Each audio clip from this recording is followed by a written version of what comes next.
Hello दोस्तों, स्वागत है आप सभी का मेरे YouTube चैनल पर। मेरा नाम है मुकुंद माधव शर्मा और आज मैं एक ऐसा टॉपिक लेकर आया हूं जो सिविल सर्विसेज प्रीलिम्स और मेंस के पर्पज से तो काफ़ी महत्वपूर्ण है ही, इसके अलावा एक आम नागरिक के जीवन से भी काफ़ी गहन रूप से जुड़ा हुआ है और यह मुद्दा है राष्ट्रीय ध्वज का। और 22 जुलाई 1947 की डेट किस दृष्टि से महत्वपूर्ण है, इसको भी हम समझने का प्रयास करेंगे। तो सबसे पहले प्रारंभ कर लेते हैं इस मुद्दे को। इसमें मैं आपको बताना चाहूँगा कि महात्मा गांधी ने इनके इस राष्ट्रीय ध्वज के बारे में काफ़ी महत्वपूर्ण स्टेटमेंट दिया है, काफ़ी महत्वपूर्ण कोटेशन दिया है। लेकिन उससे पहले हम समझ लेंगे कि एक आम नागरिक के लिए आखिरकार ये किस तरह से महत्वपूर्ण है। राष्ट्रीय ध्वज है राष्ट्रीय सम्मान दिखाने के लिए, देशभक्ति दिखाने के लिए, और भी क्या इसका महत्व है, आखिरकार इन सारे मुद्दों को समझेंगे। तो चलिए स्टार्ट कर लेते हैं। मैं आपको बताना चाहूँगा सबसे पहले कि राष्ट्रीय ध्वज हमारे राष्ट्रीय जीवन को प्रभावित करने में काफ़ी महत्वपूर्ण रोल प्ले करता है।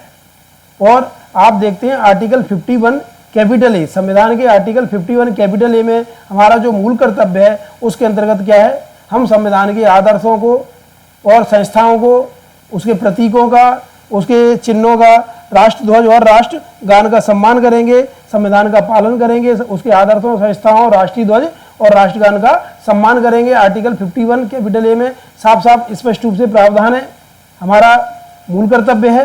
और हम जो अधिकारों की डिमांड करते हैं, कहीं ना कहीं कर्तव्यों की बुनियाद पर ही डिमांड कर सकते हैं। अगर हमारे कर्तव्य नहीं होंगे तो अधिकार भी कहीं ना कहीं अर्थहीन रह जाएंगे।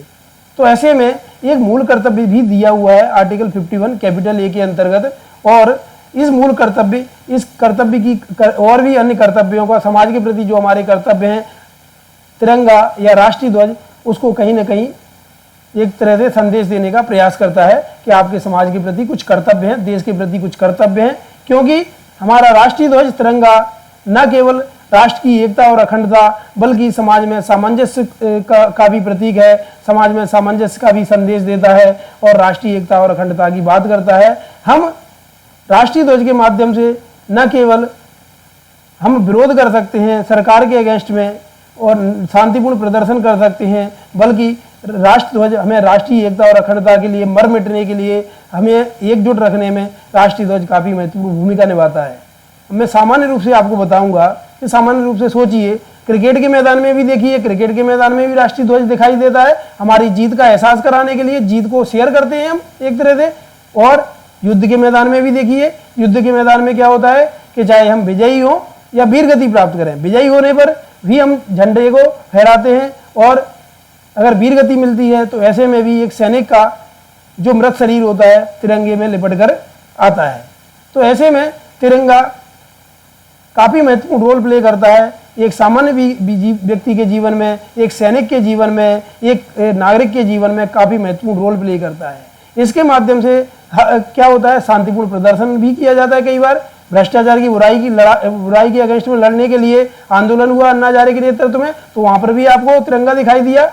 और आपको और भी कई स्थानों पर तिरंगा दिखाई देता है। न केवल 15 अगस्त और 26 जनवरी को हम देखते हैं, बल्कि यह हमारी राष्ट्रीय जीवन की, हमारी देशभक्ति की कहीं ना कहीं ये अभिव्यक्ति का एक साधन प्रकट होता है। तो देखिए तिरंगे की कितनी अच्छी बात है कि तिरंगा क्या करता है कि देश के साथ में हमें एकजुट भी करता है। चाहे हम कोई धर्म हो, समुदाय हो, कोई जाति हो, लेकिन जब राष्ट्र की बात आती है, देश की बात होती है, तो तिरंगे के नाम पर हम क्या है, मर मिटने के लिए भी तैयार होते हैं। और अगर हमें कहीं अपनी शिकायत होती है सरकार से, हमें डेमोक्रेटिक इलेक्टेड गवर्नमेंट से कहीं अगर हमें शिकायत होती है, तो हम क्या करते हैं, प्रदर्शन भी करते हैं उसके अगेंस्ट में, शांतिपूर्ण रूप से प्रदर्शन करते हैं। तो देखिए राष्ट्रीय ध्वज की कितनी महत्वपूर्ण विशेषता है अपने आप में। क्योंकि राष्ट्रीय ध्वज अगर हाथ में है तो ये तो स्पष्ट है कि ये हिंसक प्रदर्शन नहीं है, हिंसक इंटेंशन नहीं है, बल्कि एक शांतिपूर्ण प्रदर्शन है, शांतिपूर्ण अपनी शिकायत दर्ज कराना है, शांतिपूर्ण रूप से अपनी बात रखना है। तो इस तरह से काफ़ी महत्वपूर्ण स्थान आ जाता है राष्ट्रीय ध्वज का। राष्ट्रीय ध्वज के माध्यम से हम अपनी जीत को भी एहसास करते हैं, जीत को जश्न भी मनाते हैं, चाहे हम किसी आंदोलन के बाद जीत प्राप्त करें या हम कोरोना के अगेंस्ट में लड़ाई में जीत प्राप्त करें। तो आखिरकार कहीं ना कहीं राष्ट्रीय ध्वज का व्यापक महत्व है। इसी संदर्भ में हम देखते हैं महात्मा गांधी के स्टेटमेंट को, जो उन्होंने, महात्मा गांधी ने काफ़ी अच्छा स्टेटमेंट और कोटेशन दिया है। उसमें उन्होंने क्या कहा है, सभी राष्ट्रों के लिए एक ध्वज होना अनिवार्य है। एक ध्वज होना अनिवार्य है, अर्थात कई ध्वज नहीं होने चाहिए। पता चला कि कई ध्वज हो तो ऐसे में तो राष्ट्रीय एकता हो ही नहीं पाएगी। लाखों लोगों ने इस पर अपनी जान न्यौछावर की है, क्योंकि हमारा राष्ट्रीय ध्वज कैसे आया है, स्वतंत्रता संघर्ष की कहीं ना कहीं परिणति है। स्वतंत्रता संघर्ष के, लंबे स्वतंत्रता संघर्ष के बाद हमने स्वतंत्रता प्राप्त की है और हमने अपने किसको अडॉप्ट किया है, राष्ट्र ध्वज को अडॉप्ट किया है। तो ये काफ़ी मेहनत का परिणाम है। तो लाखों लोगों ने इस पर जान न्यौछावर की है। यह एक प्रकार की पूजा है जिसे नष्ट करना पाप होगा। पूजा क्यों है, क्योंकि कई स्वतंत्रता सेनानियों ने इसके लिए जान न्यौछावर की है और लंबा स्वतंत्रता संघर्ष की है। तो अगर कहीं यह एक प्रकार की पूजा है जिसे नष्ट करना, अगर इसका कहीं ना कहीं अतिक्रमण होता है, कहीं ना कहीं इसका सम्मान नहीं किया जाता है राष्ट्रीय ध्वज का, तो इसे इसका कहीं ना कहीं ये पाप होगा। ध्वज एक आदर्श का प्रतिनिधित्व करता है और न केवल भारत में बल्कि हर देश के लिए यह राष्ट्र प्रेम की अभिव्यक्ति का एक माध्यम होता है।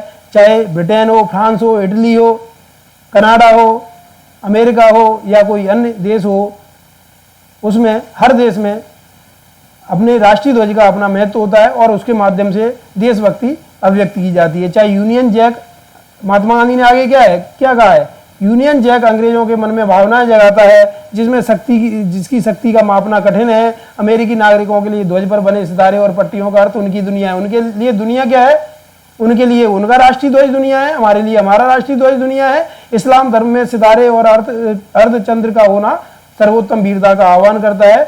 इसी प्रकार अब यहाँ पे इंपॉर्टेंट बात कही थी महात्मा गांधी ने, हमारे लिए यह अनिवार्य होगा कि हम भारतीय, मुस्लिम, ईसाई, जूस, पारसी और अन्य सभी जिनके लिए भारत एक घर है, एक ही ध्वज को मान्यता दें और इसके लिए मर मिटें। अर्थात महात्मा गांधी ने कहा है कि इसके नाम पर हमें हिंदू, मुस्लिम, सिख, ईसाई सभी को एकजुट होना चाहिए, इसके लिए अपना सर्वोत्तम बलिदान देने का प्रयास करना चाहिए। तो इस तरह से महात्मा गांधी का जो स्टेटमेंट है, जो कोटेशन है, वर्तमान में भी काफ़ी महत्वपूर्ण है, वर्तमान में भी काफ़ी प्रासंगिक प्रतीत होता है। तो इस तरह से हमने राष्ट्रीय ध्वज का महत्व देखा और चलिए हम अब आगे आ जाते हैं। आगे देखते हैं कि राष्ट्रीय ध्वज का विकास कैसे हुआ था। तो हमारा राष्ट्रीय ध्वज केवल एक दिन की अभिव्यक्ति नहीं है, एक दिन का परिणाम नहीं है, बल्कि इसके लिए कई ये स्वतंत्रता संग्राम के दौरान विभिन्न परिवर्तनों के दौर से गुजरा है। सबसे पहले अगर बात करूं तो स्वामी विवेकानंद के मन में, मस्तिष्क में विचार आया था कि हमारा एक राष्ट्रीय ध्वज होना चाहिए, जिसे सिस्टर निवेदिता ने आगे डिजाइन करके उसको, उनके विचार को परिणत किया। सिस्टर निवेदिता ने डिजाइन किया और इसके बाद मैं आपको बताना चाहूँगा उस पर क्या था कि बंगाली में क्या लिखा हुआ था, वंदे मातरम लिखा हुआ था। और उसके बाद अगर देखें स्वीकृत रूप में प्रथम राष्ट्रीय ध्वज 7 अगस्त 1906 को पारसी बागान चौक, ग्रीन चौक पार्क, कलकत्ता में फहराया गया था। इसे लाल, पीले और हरे रंग की क्षैतिज पट्टियों से बनाया गया था। तो सबसे पहले कहाँ फहराया गया था, 7 अगस्त 1906 को पारसी बागान चौक, ग्रीन चौक पार्क, कलकत्ता में फहराया गया था। लाल, पीले और हरे रंग की क्षैतिज पट्टियों से बना हुआ था। और इसमें मैं आपको बताना चाहूंगा कि सबसे ऊपर की जो पट्टी थी उस पर 8 कमल बने हुए थे जो 8 रियासतों को प्रतिनिधित्व करते थे, 8 रियासतों का प्रतिनिधित्व करते थे। तो यहाँ से क्लियर हो गया होगा। चलिए अब हम देख लेते हैं कि द्वितीय जो ध्वज था वो आपको याद ही होगा कि आपको मैडम भीकाजी कामा को से तो अच्छे से परिचित होंगे। आपने जब भी जो भारतीय राष्ट्रीय स्वतंत्रता संग्राम पढ़ा होगा तो उसमें मैडम भीकाजी का जो स्थान है काफ़ी उच्च स्थान है, काफ़ी महत्वपूर्ण स्थान है। तो 22 अगस्त 1907 को मैडम भीकाजी कामा ने जर्मनी के स्टटगार्ड में, कहाँ पर, जर्मनी के स्टटगार्ड में, कई बार क्वेश्चन भी पूछा जाता है यहाँ से कि जर्मनी के स्टटगार्ड में मैडम भीकाजी कामा ने अंतर्राष्ट्रीय Samajwadi Congress, that means international socialist Congress में पार्टिसिपेट किया था। इस दौरान उन्होंने ध्वज फहराया था और भारतीयों के हित की बात कही थी, भारतीयों के स्वराज की बात उन्होंने कही थी। यह ध्वज भी पहले ध्वज के समान था, सिवाय इसमें एक सप्तऋषि, जो 7 तारे थे वो सप्तऋषि को अभिव्यक्त करते थे। उस पर एक ऊपर कमल था और 7 तारे सप्तऋषि को दर्शाते थे। यह विनायक दामोदर सावरकर और श्यामजी कृष्ण वर्मा द्वारा मिलकर बनाया गया था। विनायक दामोदर सावरकर और श्यामजी कृष्ण वर्मा द्वारा मिलकर डिजाइन किया गया था। तृतीय ध्वज को होम रूल लीग आंदोलन के दौरान अपनाया गया था। होम रूल लीग आंदोलन डोमिनियन स्टेटस की डिमांड थी, ना कि पूर्ण स्वतंत्रता की। यानी बेसेंट और लोकमान्य तिलक, बाल गंगाधर तिलक ने क्या किया था, होम रूल लीग आंदोलन चलाया था और प्रथम विश्व युद्ध के बाद की स्थितियों को उन्होंने काफी प्रदर्शित किया था कि किस तरह से भारत की स्थितियां जटिल हो चुकी हैं, किस तरह से भारत को स्वतंत्रता की, स्वराज की आवश्यकता है। उन्होंने बाल गंगाधर तिलक ने क्या कहा था, स्वराज मेरा जन्म सिद्ध अधिकार है और मैं इसे लेकर ही रहूंगा। स्वराज को उन्होंने क्या बताया, बर्थ राइट बताया।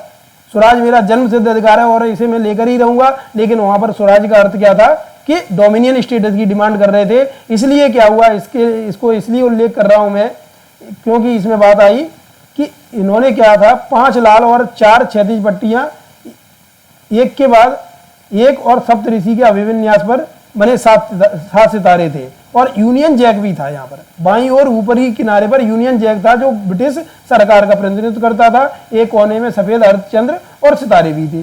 तो इस तरह से बात आती है, इस तरह से इन्होंने क्या किया था, राष्ट्रध्वज को फहराया था और भारतीयों के स्वराज की बात कही थी। अब बात यहीं तक सीमित नहीं रह जाती है, बल्कि बात आती है अब गांधी जी पर। गांधी जी ने क्या किया, गांधी जी ने 1921 में, गांधी जी ने क्या किया, 1921 में एक जो था कांग्रेस के लिए एक राष्ट्रीय ध्वज की बात की। गांधी जी ने पहली बार 1921 में एक राष्ट्रीय ध्वज को प्रस्तावित किया था और इसको डिजाइन किसने किया था, पिंगली वेंकैया ने। हालांकि इनका जीवन काफी गरीबी में बीता और इनका हालांकि मृत्यु तो काफी बाद में हुई थी, स्वतंत्रता के बाद हुई थी, लेकिन इनका जीवन क्या हुआ, काफी गरीबी में बीता। और हालांकि इनको बाद में मृत्यु के बाद भारत रत्न की बात भी की गई, लेकिन वो प्रस्ताव कहाँ गया उसका पता ही नहीं चला। और हालांकि इनके नाम पर पोस्टल स्टैंप वगैरह जारी किया गया था, लेकिन इस तरह से उनके योगदान को उस तरह से उनको क्या हुआ, उनके योगदान को उस तरह से सराहनीय रूप से नहीं माना गया, उस तरह से स्वीकृति नहीं मिल पाई। तो 1921 में भारतीय राष्ट्रीय कांग्रेस का झंडा प्रस्तावित किया था। इस झंडे को पिंगली वेंकैया जो आंध्र प्रदेश के थे उन्होंने डिजाइन किया था। मछलीपट्टनम के पास उनका निवास स्थल था। तो 13 अप्रैल 1923 को क्या हुआ, नागपुर में स्थानीय कांग्रेस के स्वयंसेवक जलियांवाला बाग नरसंहार की याद में एक जुलूस प्रदर्शन कर रहे थे। तो इस दौरान उन्होंने पिंगली वेंकैया द्वारा डिजाइन किए गए स्वराज के ध्वज को फहराया था। और इस पर क्या बना हुआ था, इस पर चरखा बना हुआ था। मैं आपको बताना चाहूंगा कि चरखा क्या था। चरखा एक तरह से ग्राम स्वराज की अभिव्यक्ति था, आत्मनिर्भरता की अभिव्यक्ति था, इसलिए इस पर चरखा बना हुआ था। और सबसे महत्वपूर्ण क्षण कब आया, सबसे महत्वपूर्ण क्षण जब आया, मैं आपको बताना चाहूंगा, जब वर्ष 1931 में महत्वपूर्ण क्षण आया, यादगार वर्ष आया, जब ध्वज को, तिरंगे ध्वज को राष्ट्रीय ध्वज के रूप में अपनाने के लिए प्रस्ताव पारित किया गया। तो वर्तमान स्वरूप का पूर्वज है ये वर्तमान में केसरिया सफेद और मध्य में गांधी जी के चलते हुए चरखे के साथ उस समय पर तिरंगा था और इसी तरह का तिरंगा था। बस वर्तमान में क्या है, वर्तमान में क्या हो गया है, वर्तमान में जो चरखा है, चरखा वहां से नहीं हटाया गया है, उसके यहाँ पर उसके स्थान पर अशोक चक्र का प्रयोग किया गया है। तो यहाँ तक आपको क्लियर हो गया होगा। और अब आ जाते हैं भारत के अगस्त 1947 में स्वतंत्र होने से पूर्व कुछ दिन पूर्व संविधान सभा का गठन हुआ था और स्वतंत्र भारत के लिए एक ध्वज का चयन करने के लिए 23 जून 1947 को संविधान सभा ने राजेंद्र प्रसाद की अध्यक्षता में एक समिति का गठन किया था। किसकी अध्यक्षता में, राजेंद्र प्रसाद की अध्यक्षता में एक समिति का गठन कर दिया था। उनको कहा गया था कि आप जो ध्वज है उसके डिजाइन को देखिए, डिजाइन का कार्य देखिए कि आखिरकार इसका डिजाइन कैसे होगा, कौन सा ध्वज अपनाया जाएगा। इसके लिए समिति का गठन किया गया था और इसमें कौन कौन था, इसमें सदस्य मौलाना अबुल कलाम आजाद, सरोजिनी नायडू और इसके अलावा राजगोपालाचारी, के.एम. मुंशी और बी.आर. अम्बेडकर इसके सदस्य थे। तो इसके सदस्य इस तरह से थे। और 14 जुलाई 1947 को समिति ने क्या सिफारिश की कि भारतीय राष्ट्रीय कांग्रेस के झंडे को उपयुक्त संशोधनों के साथ में भारत के राष्ट्रीय ध्वज के रूप में अपना लिया जाए। और यहाँ से क्या किया गया, जो चरखा था, चरखे के स्थान पर अशोक चक्र बीच की पट्टी में अपना लिया गया। और 22 जुलाई 1947 की जो डेट मैंने आपको बताई थी कि आखिरकार क्यों इंपॉर्टेंट इतनी डेट है, 22 जुलाई 1947 को क्या हुआ था, 22 जुलाई 1947 को संविधान सभा ने क्या किया था, संविधान सभा ने राष्ट्रीय ध्वज को रूप में अपना लिया था, तिरंगे को राष्ट्रीय ध्वज के रूप में अपनाया। स्वतंत्रता पश्चात भी इसके रंग और इसका महत्व बना रहा। केवल ध्वज में चलते हुए चरखे के स्थान पर सम्राट अशोक के धर्म चक्र को दिखाया गया है, अशोक चक्र को दिखाया गया है। तो यहाँ तक आपको सारी चीजें राष्ट्रीय ध्वज के बारे में क्लियर हो गई होंगी। राष्ट्रीय ध्वज का विषय काफी अपने आप में महत्वपूर्ण है, क्वेश्चन भी आते रहते हैं और नागरिक की दृष्टि से भी ये काफी महत्वपूर्ण है यहाँ पर।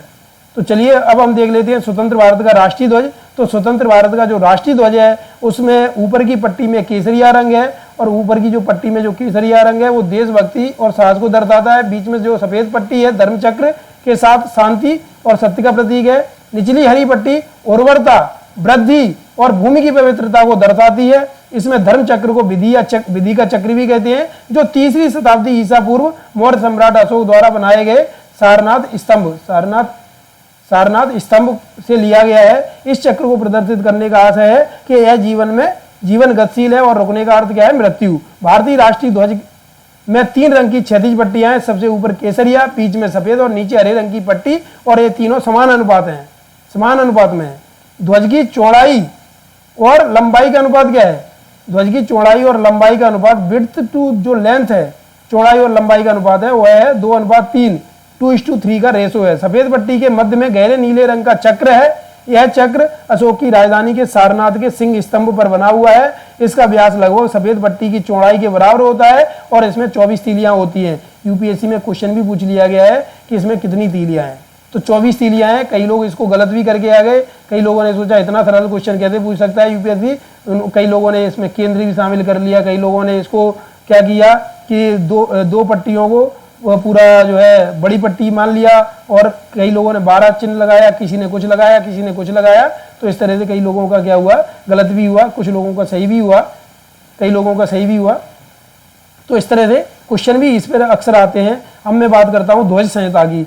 सन 2002 से पहले भारत की आम जनता के लिए केवल गिने चुने राष्ट्रीय त्योहार जैसे 15 अगस्त और 26 जनवरी तक ही राष्ट्रीय ध्वज को फहरा सकते थे, लेकिन जो उद्योगपति नवीन जिंदल है उन्होंने दिल्ली उच्च न्यायालय में इस प्रतिबंध को हटाने के लिए जनहित में याचिका दायर की।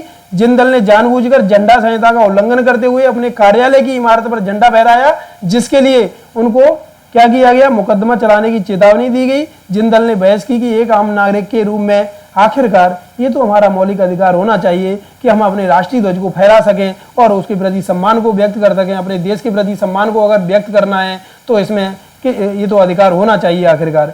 तो जो भारत संघ बनाम नवीन जिंदल जो 2004 में जो केस था, तो सुप्रीम कोर्ट ने उसमें घोषणा की कि तिरंगे को फहराने का हर भारतीय को मौलिक अधिकार है।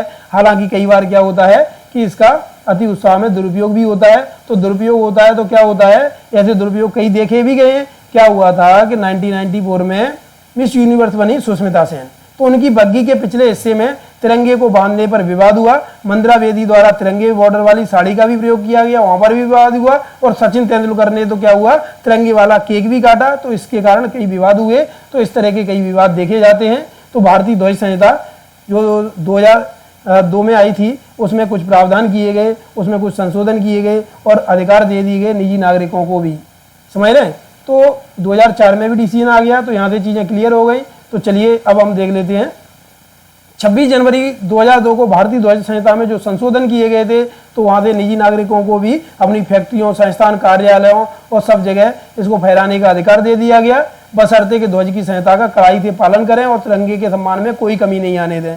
सुविधा की दृष्टि से भारतीय ध्वज संहिता को 3 भागों में बांटा गया है। 3 भागों में कौन कौन से भागों में बांटा गया है मैं आपको संक्षेप में बता दे रहा हूँ और जल्दी से बता दे रहा हूँ। ध्वज संहिता के प्रथम भाग में राष्ट्रीय ध्वज का सामान्य विवरण है। दूसरे भाग में जनता, निजी संगठन, शैक्षिक संस्थान आदि के सदस्यों द्वारा राष्ट्रीय ध्वज के प्रदर्शन के विषय में बताया गया है। संहिता का तीसरा भाग क्या है, राष्ट्रीय और राज्य सरकारों तथा अन्य संगठनों और अभिकरणों द्वारा राष्ट्रीय ध्वज के प्रदर्शन के विषय में जानकारी देता है। तो इस तरह की बात की जाती है, इस तरह की बात आती है किसमें, ध्वज संहिता में।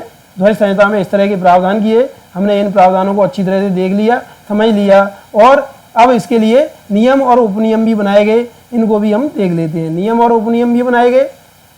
क्या बनाए गए कि राष्ट्रीय ध्वज को शैक्षिक संस्थानों, विद्यालयों, महाविद्यालयों, खेल परिसरों, स्काउट शिविरों में ध्वज की सम्मान की प्रेरणा देने के लिए लहराया जा सकता है। किसी सार्वजनिक, निजी संगठन या शैक्षिक संस्थान के द्वारा राष्ट्रीय ध्वज का आरोहण, प्रदर्शन सभी दिनों के अवसरों और आयोजनों पर, अन्यथा राष्ट्रीय ध्वज के मान सम्मान और प्रतिष्ठा के अनुरूप अवसरों पर किया जा सकता है। अर्थात राष्ट्रीय ध्वज का मान सम्मान और प्रतिष्ठा बनी रहे तो कभी भी आप इसको फहराइए, कोई दिक्कत नहीं है। तो नई संहिता की धारा 2 में सभी निजी नागरिकों को अपने परिसरों में ध्वजा फहराने का अधिकार दिया गया, ध्वज फहराने का अधिकार दे दिया गया है। अब देखिए इसी ध्वज को सांप्रदायिक लाभ, पर्दे या वस्त्रों के रूप में प्रयोग नहीं किया जा सकता है। जहां तक संभव हो इसे मौसम से प्रभावित हुए बिना सूर्योदय से सूर्यास्त तक फहराया जाना चाहिए। इस ध्वज को आशय पूर्वक भूमि, फर्श या पानी से स्पर्श नहीं किया जाना चाहिए, क्योंकि इससे अपमान होता है। इसे वाहनों के हुड, ऊपर और बगल या पीछे, रेल और नाव या वायुयान पर लपेटा नहीं जा सकता है। इसके अलावा सबसे इंपॉर्टेंट टास्क, किसी अन्य ध्वज या ध्वज पट्ट को राष्ट्रीय ध्वज से ऊंचे स्थान पर नहीं लगाया जा सकता। अर्थात कोई पार्टी है और वो पार्टी क्या करे कि राष्ट्रीय ध्वज से ऊपर अपना झंडा फहरा ले, ऐसा नहीं हो सकता। ऐसे में क्या है, ऐसे में उसको सजा होगी, इसके संदर्भ में कुछ प्रावधान किया जाएगा, समझ रहे हैं। तो इस तरह से हमने देखा कि भारत के नागरिकों की आकांक्षाओं को दर्शाता है, देश के राष्ट्रीय गौरव का प्रतीक है राष्ट्रीय ध्वज। राष्ट्रीय ध्वज क्या करता है, हमको एकीकृत करता है, हमारी एकता और अखंडता को मजबूती प्रदान करता है। तो इस तरह से हमने ये सारी चीजें देखी, और इसको खत्म करने से पहले मैं आपको एक मुद्दा और महत्वपूर्ण बता देता हूं संक्षेप में। श्याम नारायण चौकसी का महत्वपूर्ण नाम आता है। किस लिए नाम आता है, मैं आपको बताना चाहूंगा। जनगण मन के संदर्भ में एक विवाद आया था 2001 में भोपाल में। वह एक मूवी देख रहे थे, कभी खुशी कभी गम। तो उस दौरान क्या हुआ कि जनगण मन गाया गया, मूवी के पार्ट में ही था। तो क्या हुआ कि वो खड़े हुए, तो उन्होंने और लोगों ने क्या किया, उसका विरोध किया कि आप खड़े क्यों हो रहे हैं, आप मूवी को देखने में इंटरप्ट कर रहे हैं। और उनको बड़ा बुरा लगा कि लोगों को खड़ा होना चाहिए, बल्कि उन्हीं का अपमान किया जा रहा है, उन्हीं को इंटरप्ट किया जा रहा है। तो उन्होंने रिक्वेस्ट भी की लोगों से, लेकिन लोग नहीं माने, खड़े नहीं हुए। और कहीं ना कहीं इस तरह से जनगण मन का उनको लगा कि कहीं ना कहीं अपमान हुआ है, राष्ट्रीय ध्वज का अपमान हुआ है, क्योंकि राष्ट्रीय ध्वज भी उसमें आता है। तो ऐसी बात की गई। तो उन्होंने सिनेमाघर के जो मैनेजर थे उनसे भी शिकायत की, और अभी उन्होंने विरोध प्रदर्शन भी किए। इसके अलावा पुलिस में भी, लोकल अथॉरिटी में, सब जगह कंप्लेन कर दी। आखिरकार उन्होंने मध्य प्रदेश हाईकोर्ट में शरण लेनी पड़ी। जबलपुर में उन्होंने शिकायत दर्ज कराई मध्य प्रदेश हाईकोर्ट में। और मध्य प्रदेश हाईकोर्ट ने क्या निर्णय दिया, सबसे महत्वपूर्ण बात है, मध्य प्रदेश हाईकोर्ट ने क्या कहा कि यह इनका सही बात है इनकी, और इस चीज को मानी जानी चाहिए। और बात आती है कि जो है उस समय पर क्या होगा कि सभी लोग खड़े होना चाहिए, और राष्ट्र ध्वज का सम्मान किया जाना चाहिए, और जनगण मन का सम्मान किया जाना चाहिए। और यही नहीं, मूवी को क्या किया, बैन कर दिया तब तक जब तक कि इस हिस्से को जो जनगण मन गाया गया है, क्योंकि कई लोग नहीं खड़े होते हैं तो उससे अपमान होता है, तो उस पोर्शन को डिलीट किया जाना चाहिए, उसको कट किया जाना चाहिए। तब तक मूवी बैन कर दी। करण जौहर की मूवी थी, यश जौहर और करण जौहर की। तो ऐसे में क्या हुआ, प्रोड्यूसर कहाँ चले गए, सुप्रीम कोर्ट में चले गए, और उन्होंने कहा कि कहीं ना कहीं अगर ऐसा कोई इंसिडेंट आता है तो बैठे रहने का भी अधिकार होना चाहिए। तो क्या किया सुप्रीम कोर्ट ने क्या कर दिया, अलाउ कर दी मूवी को चलने दिया, और बात कही कि इसमें कि ये लोगों का अधिकार है कि बैठना है या उनको खड़ा होना है, ये स्वैच्छिक विषय है। तो इस तरह से बात आई, तो उनको काफ़ी बुरा लगा, और उन्होंने इस चीज़ को काफ़ी कंटिन्यू रखे, श्याम नारायण चौकसी। और 2016 में भी केस आया, तो उस समय पर भी सुप्रीम कोर्ट ने अगेन डिसीजन दिया। क्या डिसीजन दिया सुप्रीम कोर्ट ने? सुप्रीम कोर्ट ने कहा कि सभी सिनेमाघरों में अनिवार्य रूप से जनगण मन को गाया जाना चाहिए। और जनगण मन की बात मैं इसलिए कर रहा हूं क्योंकि उसमें तिरंगे की भी बात आती है। तो जनगण मन को क्या होना चाहिए कि गाया जाना चाहिए, उसमें सिस्टम किया जाना चाहिए, मूवी से पहले चलाया जाना चाहिए। तो 2018 में फिर अगेन क्या हुआ कि रिव्यू हुआ डिसीजन का, और जस्टिस दीपक मिश्रा जो चीफ जस्टिस थे, उन्होंने कहा कि सभी सिनेमाघरों में क्या होता है, सभी सिनेमाघरों में इसको अनिवार्यता नहीं लगाई जा सकती। सिनेमाघरों में जनगण मन को चलाना अनिवार्य नहीं है, स्वेच्छा का विषय है। तो ऐसे में कहीं ना कहीं बात आई कि बाध्यता नहीं होनी चाहिए, ये बात आई। दूसरी चीज ये आई कि इसमें जो है ये क्या है कि सिनेमाघर और ये मूवी का ये स्वैच्छिक विषय है कि उसमें जनगण मन हो या ना हो। तो ये बात आई क्योंकि न्यायालय का ये कहना था कि लोग क्या है एंटरटेनमेंट के लिए जाते हैं, मूवी देखने के लिए जाते हैं सिनेमाघरों में, और ऐसे में उन पर बाध्यता आरोपित नहीं की जानी चाहिए। पहला तो ये बात आई। दूसरी चीज़ है कई डिफरेंट कैटेगरी की भी मूवी रहती है, तो ऐसे में क्या उससे पहले राष्ट्रगान को चलाया जाना ठीक लगेगा? नहीं लगेगा। तो ऐसे में इस तरह से कई लोगों ने तर्क भी दिए, तो और इस तरह से बात आई। तो वर्तमान में क्या है, सिनेमाघरों में जनगण मन को चलाना अनिवार्य नहीं है, लेकिन फिर भी जनगण मन और राष्ट्रीय ध्वज का अपने आप में सम्मान है। न केवल राष्ट्रीय जीवन को प्रेरित करता है, सार्वजनिक जीवन को प्रेरित करता है, विदेशों में हमारा प्रतिनिधित्व करता है। चाहे संधि समझौता करना हो तो वहां पर आप देखेंगे प्रधानमंत्री के पीछे राष्ट्रीय ध्वज बना होगा भारत का, और अन्य देशों का उनके पास में होगा राष्ट्रीय ध्वज। तो राष्ट्रीय ध्वज का अपने आप में महत्वपूर्ण स्थान होता है, और यह राष्ट्रीय ध्वज हमारे भारतीय स्वतंत्रता संग्राम की प्रेरणा है, और कहीं ना कहीं ये हमारे संवैधानिक आदर्शों को अभिव्यक्त करने का एक माध्यम है, देशभक्ति को अभिव्यक्त करने का माध्यम है, और हम अपने देश की एकता और अखंडता मजबूत करने का एक माध्यम है। तो ऐसे में बात आ जाती है कि इसका सम्मान तो किया ही जाना चाहिए, क्योंकि यह देश के राष्ट्रीय गौरव का प्रतीक है। तो इस तरह से हमने इस मुद्दे का संपूर्ण विश्लेषण किया, और उम्मीद करता हूं कि आपको ये वीडियो समझ में आया होगा और आपने पसंद किया होगा। अगर आपके मन में ऐसा कोई सजेशन है कि ऐसा ही कोई वीडियो और भी बनाया जाना चाहिए और इसी संबंधित कुछ बनाया जाना चाहिए, तो बिल्कुल मैं बनाऊंगा। आप सजेशन कीजिए, और उम्मीद करता हूं कि मेरे चैनल को आप सब्सक्राइब करेंगे, लाइक करेंगे और शेयर भी कीजिए अपने फ्रेंड्स के बीच में, जिससे वह भी लाभान्वित हो सके। Thank you very much.